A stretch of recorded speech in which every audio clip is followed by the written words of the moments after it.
की वजह से मध्य एशिया में लगातार तनाव बढ़ता जा रहा है। ईरान ने अमेरिका पर ये तक आरोप लगाया है कि अमेरिका इजराइल का साथ दे रहा है। अमेरिका ने अत्याधुनिक हथियारों की तैनाती को भी बढ़ा दिया है। नई तैनाती में अमेरिका ने मध्य पूर्व में कैरियर स्ट्राइक ग्रुप के अतिरिक्त एक F-22 लड़ाकू स्क्वाड्रन को तैनात किया है। इससे मध्य पूर्व में अमेरिका की शक्ति में जबरदस्त इजाफा हुआ है। F-22 की तैनाती गाजा युद्ध के शुरुआती दिनों के बाद से इस क्षेत्र में अमेरिकी सैन्य शक्ति में सबसे बड़े वृद्धि को चिन्हित करती है। उस समय पेंटागन ने क्षेत्रीय आतंकवादी समूहों के खिलाफ निवारक के रूप में 2 कैरियर स्ट्राइक समूहों को भेजा था।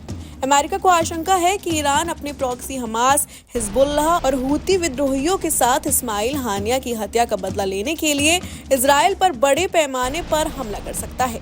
ऐसे में ईरान से संभावित टकराव के लिए अमेरिका खुद को पूरी तरह से तैयार करना चाहता है। F-22 रैप्टर का इस्तेमाल ईरान के खिलाफ लड़ाई में नहीं किया गया है, लेकिन इसकी क्षमताएं और कौशल अमेरिकी सेना को रणनीतिक लाभ प्रदान करते हैं। F-22 रैप्टर की स्टेल्थ क्षमता, गति और उन्नत प्रणालियां हवाई प्रभुत्व को सुरक्षित करने से लेकर शत्रुतापूर्ण क्षेत्र में व्यापक सैन्य उद्देश्यों का समर्थन करने तक बड़े पैमाने पर परिचालन लाभ प्रदान करती है। F-22 की तैनाती ईरान को किसी भी दुस्साहस के बारे में एक स्पष्ट संदेश भेजती है। F-22 को आज से 16 साल पहले 15 दिसंबर 2005 को अमेरिकी वायुसेना में शामिल किया गया था। F-22 रैप्टर 5वीं पीढ़ी के लड़ाकू विमान है।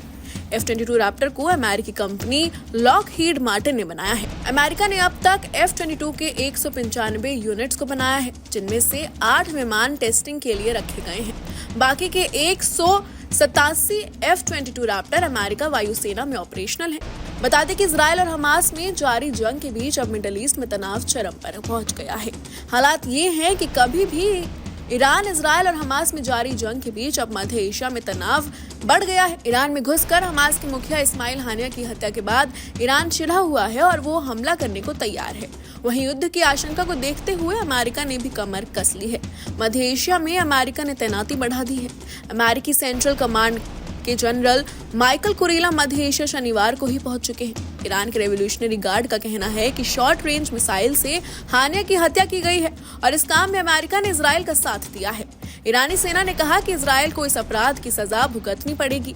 वहीं इजराइल ने इस मामले में ना तो हत्या की जिम्मेदारी ली है और ना ही हानिया की हत्या करवाने से इनकार किया है। बता दें कि ईरान में नए राष्ट्रपति के शपथ ग्रहण में शामिल होने पहुंचे हमास के राजनीतिक चीफ इस्माइल हानिया की रात में गेस्ट हाउस में ही हत्या कर दी गई थी।